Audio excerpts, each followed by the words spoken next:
Episode Intrik kali ini saya persembahkan untuk mengenang kepergian almarhum Kwek Kian Gi dan tentu saja juga saya buat sangat quick untuk menghormati kepergian beliau. Baiklah, mengapa perlu kita bahas tentang Kwek Kian Gi? Pertama, tentu saja adalah tidak banyak kaum muda yang hari ini masih mengenal dan mengingat nama ini. Dia adalah seorang ekonom senior yang tulisannya sangat berpengaruh pada tahun 90-an sampai awal tahun 2000-an. Menjelang Soeharto jatuh dan khususnya setelah terjadi transisi ekonomi. Pada saat Indonesia tengah menghadapi ancaman neoliberalisme karena pada saat itu ekonomi Indonesia tengah menjadi intervensi dari IMF. Betapa pada saat itu muncul banyak resistensi terutama kekhawatiran terhadap munculnya neoliberalisme.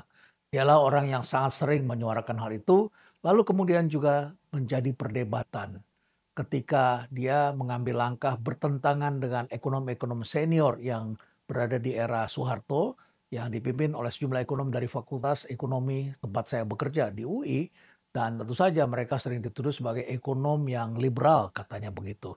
Tetapi perlu saya garis bawahi bahwa mereka mempunyai pandangan yang tentu saja tidak sama seperti itu. Nah, seperti apa perbedaan mereka? Lalu kemudian juga ada perdebatan dengan ekonom muda yang kemudian menjadi Menteri Keuangan di era Presiden SBY, Hatib Basri. Bahkan sedemikian kritisnya ketika kemudian Kian Gi mengatakan bahwa itu kebijakan yang neolib. Tetapi kemudian Hatib Basri mengatakan Kian Gi tidak paham beda antara neo-Z, neo sakit kepala ya, dengan neolib. Seperti apa ya perbedaan itu? Pandangan-pandangan seperti ini juga cukup tajam dan tentu saja diskusi-diskusi seperti ini sebenarnya sangat sehat sepanjang tidak dibumbu dengan pertempuran pribadi emosional, lalu kemudian memusuhi orang dengan melakukan doxing, melakukan penyebaran fitnah, menggerakkan buzzer dan lain sebagainya. Saya kira inilah yang membedakan diskusi-diskusi yang begitu sehat dan sungguh menyenangkan karena publik sangat tercerahkan ketika membaca perbedaan-perbedaan pendapat seperti itu. Namun seperti apa? Mari kita bahas bersama. Semoga Pak Kwik beristirahat tenang di sisinya. Stay relevant.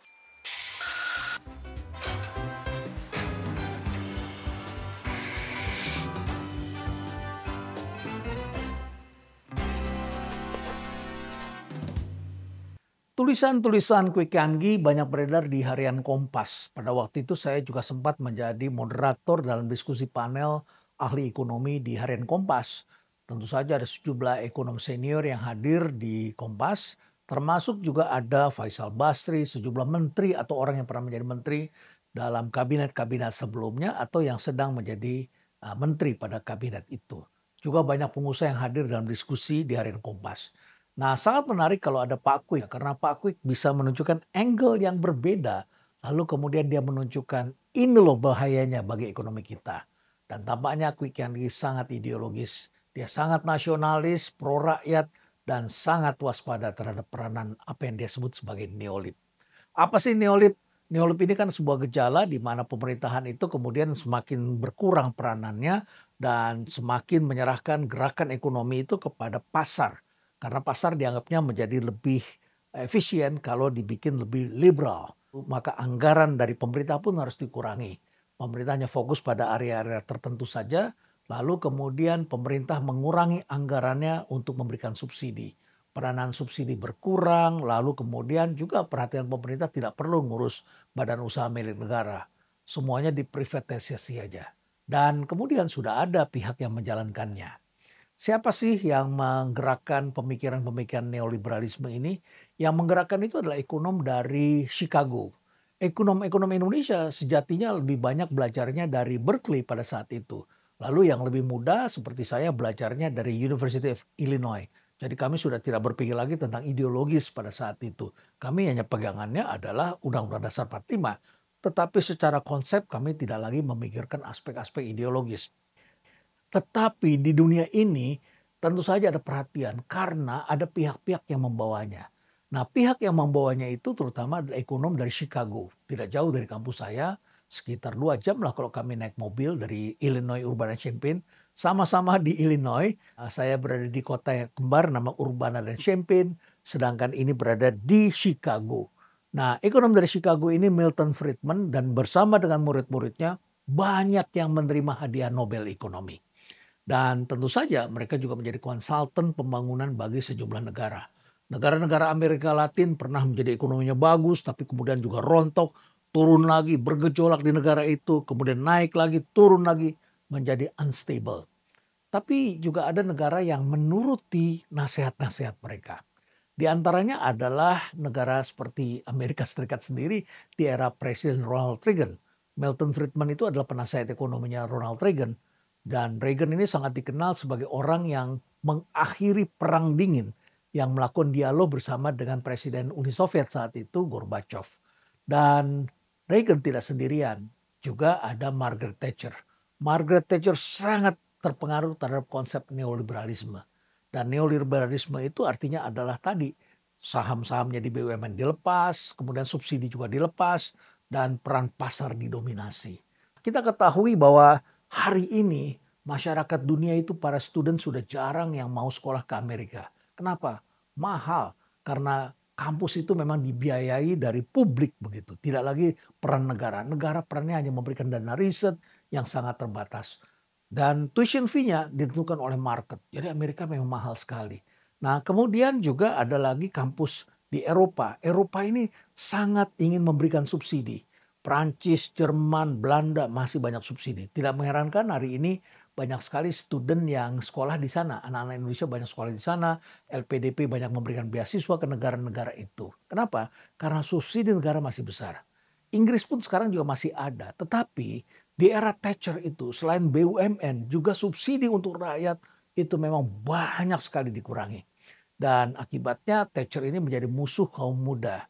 Tidak mengherankan ketika saatnya dia wafat, bahkan kereta jenazahnya pun masih dilempari oleh telur busuk oleh orang-orang yang menjadi korban dari kebijakan Margaret Thatcher pada saat itu. Nah, jadi ekonomi berbasiskan neoliberalisme itu memang heboh sekali, ramai sekali. Dan Quick Yangi kemudian memfokuskan analisisnya antara lain pada hal itu. Tapi dia juga menaruh perhatian pada isu-isu lain, seperti misalnya masalah korupsi. Dan hari ini tulisan Quick Yangi beredar kembali. Ini pernah dimuat di Harian Kompas pada tanggal 28 Januari tahun 2004. Aku bermimpi jadi koruptor. Dia mengatakan mimpinya itu begitu heboh, bahkan saling berganti, kacau katanya. Kadang dia menjadi penguasa, terkadang pengusaha, pegawai negeri rendahan, pengusaha besar, tukang parkir, dan apa saja deh yang mempunyai kekuasaan katanya. Tapi dia protes sekali dan dia sangat marah terhadap korupsi yang telah merugikan masyarakat Indonesia. Nah, kemudian juga tulisan-tulisan lainnya juga beredar. Nah, mengapa pada saat itu perhatian terhadap neoliberalisme itu menjadi kuat, dominan, banyak bicara di masyarakat? Tidak lain adalah karena pada saat itu Indonesia mengalami krisis yang sangat berat sekali. Ada kerusuhan, situasi politik kolaps, Soeharto jatuh. Sebelum jatuh, Soeharto pun mengalami banyak tekanan. Dia dikerjain oleh WTO karena dia membuat kebijakan yang namanya mobil nasional yang memberikan preferensi kepada produsen dari Korea Selatan. Tetapi produknya adalah produk dari keluarganya yang kemudian diberi nama Timor, tapi sebetulnya itu adalah mobil dari Korea yaitu Kia. Nah, ini menimbulkan amarah bagi produsen otomotif dari Jepang dan kemudian mereka membawa kasus ini ke WTO dan akibatnya kemudian Indonesia juga dihukum. Jadi ada kasus mobil nasional, kemudian kita juga mulai mengalami krisis di Aceh dan lain sebagainya. Jadi persoalan kita memang banyak sekali pada saat itu. Lalu kemudian lembaga keuangan kita mengalami krisis. Karena krisis maka kemudian perlu bailout. Banyak sekali bank yang menjadi pasien dari BPPN, lalu kemudian akhirnya perlu bantuan harus ada bailout. Waduh, yang tertangkap saat itu banyak sekali. Banyak konglomerat yang harus melepaskan banknya dan kemudian asing masuk. Jadi prinsip-prinsip dari liberalisme saat itu tampak jelas sekali, yaitu mereka masuk lewat IMF yang mendorong pemerintah kita karena kita kan harus dapat uang 43 miliar US dollar dan kita sepakat. Apa yang kita sepakati? Privatisasi BUMN dan layanan publik. Kemudian reformasi perbankan, deregulasi, institusionalisasi, penghapusan subsidi agar ekonomi kita menjadi semakin pro pasar. Subsidi buat pendidikan, sekolah, listrik, pupuk, BBM, apa saja subsidi-subsidi itu harus dikurangi dan dihapuskan bila perlu. tarif biaya masuk juga harus diturunkan sehingga kemudian kita melakukan liberalisasi ekonomi, buka pasar untuk investor-investor asing seluas-luasnya, bahkan izinkan asing buka bank sampai ke cabang-cabang seluruh Indonesia. Jadi tidak mengherankan ini memicu isu tentang neoliberalisme. Seperti itulah kurang lebih pekerjaan dari neolib itu. Sampai hari ini kalau ada isu tentang globalisasi selalu muncul gerakan masyarakat yang menolak karena di dalamnya ada gerakan ekonomi neoliberalisme. Tentu saja ini menimbulkan banyak kehebohan. Nah, lantas apa yang membedakan Kwi Kian Gi dengan ekonom-ekonom lain? Dia populis dan kritis terhadap neolib, itu sudah saya jelaskan tadi. Dia pemikir ekonomi yang nasionalistik dan kemudian dia memberikan dukungan agar punya kebijakan intervensi, proteksi UMKM, industrialisasi, pentingnya kemandirian ekonomi, lalu kemudian juga dia kritis dalam kabinet dan politik. Kritisnya bagaimana? Bahkan seringkali berbeda pendapat dengan sesama anggota kabinet. Dan kemudian yang keempat, dia juga mengalami sejumlah hal yang kemudian dia dorong agar menolak peranan IMF pada krisis ekonomi 1998. Bahkan kemudian dia juga menentang privatisasi BUMN. Bahkan Kwi Kian Gi pernah keluar dari pemerintahan Megawati karena menolak penjualan BUMN ke asing. Jadi dengan sesama teman di partai yang sama saja dia juga bisa berbeda pendapat. Kwik pernah punya suara keras terhadap penyelesaian kasus BLBI dan pemberian bailout kepada bank bermasalah. Lalu kemudian dia juga mengkritik perdagangan bebas dan AFTA. Wah, banyak sekali hal-hal yang dia lakukan. Jadi inilah yang membedakan Kwik dengan ekonom-ekonom lainnya. Dia adalah ekonom yang datang dengan pendidikan di negeri Belanda. Sementara banyak ekonom lainnya adalah pendidikan Amerika Serikat. Nah, siapa sebetulnya penyebar neolib? Prinsip neoliberalisme ini diajarkan oleh seorang ekonom yang bernama Milton Friedman yang berasal dari Chicago School of Economics. Tadi sudah saya sebutkan di sekolah ekonomi ini banyak sekali ekonom-ekonom yang mendapatkan hadiah Nobel. Dan mereka selalu menyuarakan bahwa pasar bebas itu lebih efisien dari pemerintah. Lalu kemudian juga ada tokoh lain itu Friedrich Hayek. Nah, Friedrich Hayek ini adalah penulis buku Road to Serfdom. Di sini saya bisa mengutip apa yang dia lakukan. Dia berargumen bahwa perencanaan ekonomi terpusat dan intervensi negara yang terlalu besar dalam ekonomi akan mengarah pada hilangnya kebebasan individu. Dan akhirnya pada bentuk-bentuk totalitarianisme. Bentuknya bisa fasisme maupun komunisme. Itu yang dikhawatirkan oleh Friedrich Hayek. Ya. Dan tentu saja selain tokoh-tokoh itu juga ada institusi global seperti tadi IMF, World Bank, dan WTO. Dan mereka tentu saja menyebarkan prinsip-prinsip hal yang saya sebutkan tadi. Di luar itu ada tokoh-tokoh global yang anti neolib. Di antaranya adalah Noam Chomsky, ini seorang akademi dan kritikus di Amerika Serikat, dan ekonom Joseph Stiglitz yang juga pernah mendapat hadiah Nobel. Dia adalah mantan ekonom Bank Dunia tapi sangat kritis terhadap IMF dan WTO. Lalu juga ada Naomi Klein, penulis buku Shock Doctrine yang mengungkapkan bagaimana neolib masuk lewat bencana. Dan ada ekonom Amartya Sen yang menekankan hak sosial dan keadilan ekonomi. Sekarang mari kita bahas perdebatan yang paling epik dalam sejarah ekonomi Indonesia ketika kedua orang ekonom ini berbicara secara terbuka lewat media massa. Kwi Kian Gi yang sangat dominan dan sering berpendapat dan tulisannya sangat berpengaruh dalam masyarakat. Bahkan besoknya setelah dimuat di harian Kompas pasti langsung menjadi diskusi di berbagai kampus dan di berbagai kelompok masyarakat. Kwi Kian Gi masih tetap konsisten bicara tentang ancaman neolib. Bahkan kemudian mendiang Kwi Kian Gi mengatakan bahwa pemerintah ini terlalu neoliberalisme, berbahaya. Karena dilabeli seperti itu, pemerintahan SBY Budiono yang baru saja menganggap Menteri Keuangan seorang ekonom muda, Hatip Basri, mengatakan, wah, Kwi Kian Gi ini tidak tahu membedakan antara neosep dengan neolib. Neosep itu kan obat sakit kepala ya. Tapi lucu juga mereka berdebat seperti itu. Dan dia mengatakan bahwa neolib tidak bisa dilepas dari konteksnya.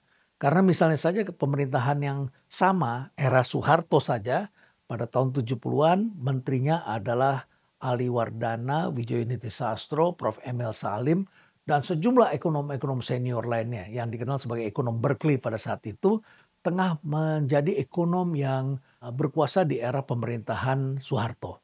Nah pada tahun 70-an itu mereka menaruh perhatian juga pada aspek-aspek yang dikenal sebagai SD Impres, lalu kemudian juga subsidi pupuk, sandang, pangan, dan lain sebagainya. Nah, orang yang sama ini kemudian juga menjadi menteri kan pada waktu itu di era Pak Harto. Pak Harto itu bisa berkuasa lama sekali, menteri-menterinya juga begitu. Jadi hanya beberapa menteri saja yang berganti. Nah, menteri ekonominya kurang lebih tetap sama. Nah, yang menarik adalah di era tahun 90-an, perhatian para menteri-menteri ekonomi itu sudah berbeda. Berbedanya apa? Mereka melakukan deregulasi yang disebut paket-paket, Pakto, Pakjan, Paknov, macam-macam. Pokoknya paket kebijakan bulan X begitu kurang lebih. Nah, deregulasi yang bersifat menghapus hambatan agar kegiatan usaha bisa bergerak lebih lancar. Jadi mereka mulai menggerakkan pasar, mendorong kompetisi, mengaktifkan sektor ekonomi swasta. Kenapa itu dilakukan? Menurut Hatib Basri penyebabnya adalah karena pada saat itu dunia sudah berubah. Cadangan minyak Indonesia mulai turun. Investasi eksplorasi minyak di Indonesia mulai tidak diminati lagi oleh asing. Sehingga kemudian kita tidak bisa lagi ekspor minyak. Dan kemudian kita harus import bahkan. Karena itulah kemudian ekspor kita mulai dibedakan antara migas dengan non-migas. Dulu yang dominan tuh hanya migas. Setelah itu baru pemerintah menaruh perhatian. Kita sekarang harus mendorong sektor non-migas. Penggeraknya adalah anggaran. Jadi anggaran berubah, mereka mulai menggerakkan pasar. Begitulah pandangan Hatib Basri. Mengapa Hatib Basri mengatakan Kwi Kian Gi tidak bisa membedakan? Jawabnya sederhana sekali, karena dia beranggapan bahwa Kwi Kian Gi pada saat itu tidak membedakan konteks dengan substansi. Karena orang yang sama bisa saja melakukan adjustment. Dan baginya, para pemimpin ekonomi pada saat itu tidak mengambil kebijakan berbasiskan ideologi neoliberalisme. Itu pandangannya. Jadi itu yang saya lakukan percakapan siang ini dengan Hatib Basri dan dia mengatakan suatu hal yang menarik bahwa kebijakan ekonomi Indonesia ini lebih dibentuk oleh akibat seperti tadi anggaran berubah, sumber pendapatan negara berubah. Seperti sekarang lah kita ini pendapatan fiskal kita kan sedang bermasalah. Ya Menteri Ekonomi ya tentu harus melakukan penyesuaian, jangan hanya ngejar pajak dan penghasilan negara bukan dari pajak rakyatnya dikejar terus karena rakyatnya pun sedang susah saat ini. Jadi dia mengatakan kebijakan itu bukan dari ideologinya, bukan dari tujuan awal atau sebabnya, tapi karena ada akibat tertentu. Maka orang yang sama di bawah kabinet, di bawah presiden yang sama bisa saja mengambil kebijakan yang berubah. Jadi mereka menjadi ekonomi yang lebih pragmatis begitu kurang lebih. Nah, tahun 70-an itu teknokrat sangat intervensionis dan populis sehingga mereka melakukan subsidi-subsidi tertentu. Sementara tahun 90-an tadi sudah saya ceritakan kondisinya memang berbeda. Sekarang mari kita lihat perbedaan pandangan mereka tentang privatisasi. Privatisasi ini selalu menarik karena privatisasi itu artinya melepas saham atau sebagian saham dari BUMN kepada swasta. Nah, Kwi Kian Gi berpendapat bahwa kalau kita melakukan privatisasi BUMN itu artinya mengurangi peran negara dan menyerahkan aset publik ke swasta. Sementara di kalangan ekonom muda terdapat pandangan pemerintah tidak selalu benar. Bahkan BUMN kalau 100% dikuasai negara itu menjadi tidak efisien. Terjadi korupsi, tidak efisien, mengandalkan peran negara, minta ini, minta itu, kemudian rugi, setelah rugi kemudian minta lagi subsidi, minta ini, minta itu. Ribetnya minta ampun. Nah, mereka kemudian melihat ternyata BUMN yang baik itu adalah BUMN yang melakukan privatisasi yang menjual sebagian saham kepada publik, tapi negara tetap memiliki saham dui warna. Jadi kontrol tetap bisa dilakukan oleh negara. Jadi tuduhan neolib ini tentu saja dianggapnya tidak konsisten oleh Hatib Basri. Sampai hari ini ekonomi Indonesia masih didominasi oleh BUMN. Kita bisa lihat misalnya listrik masih dikuasai oleh PLN, kemudian sektor keuangan kita masih dikuasai oleh 3 bank himbara, swastanya kan yang dominan hanya Bank BCA. Kemudian telekomunikasi itu masih PT Telkom, semen itu juga masih Semen Indonesia, dan tentu saja banyak sektor-sektor lainnya yang juga masih dikuasai oleh Indonesia. Kecuali yang memang tidak bisa dijalankan secara kompetitif di sektor pelayaran dan di beberapa sektor lainnya. Dan tentu saja IPO ini menjadi perdebatan yang menarik. Dan bagaimana menurut pendapat kalian? Karena ini adalah sesuatu yang bisa jadi perbedaan ini sangat perlu kita garis bawahi, kita perlu pelajari lebih jauh. Dan tentu saja Hatib Basri menyatakan bahwa privatisasi Tidak selalu neolib, tergantung pada tujuan dan mekanismenya. Bila privatisasi dilakukan untuk efisiensi dan meningkatkan tata kelola perusahaan, tetap diawasi oleh negara, maka itu bukan neolib, tetapi manajemen modern. Bila negara tetap punya saham pengendali, maka bukan berarti negara lepas tangan. Negara tak lenyap dalam kebijakan pro pasar. Jadi inilah dialog-dialog yang sebetulnya sangat menarik. Saya tidak mengatakan bahwa pendapat Hatib Basri lebih baik daripada pendapat Kwi Kian Gi. Tidak demikian. Kwi Kian Gi telah mempertajam pandangan-pandangan dan telah membuat negara menjadi lebih waspada. Karena kalau tidak diawasi terus oleh pemikir-pemikiran seperti ini, tentu saja negara bisa kebablasan. Negara tentu harus berpihak kepada rakyat dan tetap selalu hadir kuat dalam ekonomi untuk melindungi rakyat kecil. Sesuatu yang ideal, tapi tentu saja juga harus dipersiapkan mekanisme pengawasannya, tata kelolanya, integritasnya, manajemennya, sistemnya, dan segala hal lain yang tentu perlu diawasi. Akhirnya sebagai kesimpulan saya bisa mengatakan bahwa Kwi Kian Gi adalah figur ekonomi kita yang cerdas, yang men-challenge pemikiran-pemikiran yang sudah mapan di era sebelumnya, tapi dia selalu mengingatkan kita bahwa neoliberalisme itu berbahaya. Dan korupsi tentu juga menjadi sesuatu yang perlu kita waspadai. Sampai hari ini kita belum berhasil mengatasi korupsi. Bahkan sekarang telah menjalar juga kepada para elit dan orang-orang cerdik cendikia yang kita pikir mereka adalah orang yang bisa kita percaya. Neoliberalisme tentu bukan sekedar teori ekonomi, tetapi dia menjadi ideologi global yang bisa masuk secara diam-diam lewat kebijakan, regulasi, bantuan luar negeri, dan lain sebagainya. Meski menjanjikan efisiensi dan pertumbuhan, banyak negara berkembang seperti Indonesia merasakan ketimpangan yang tajam bila kita mendiamkannya. Bagaimana menurut pendapat Anda? Stay relevant.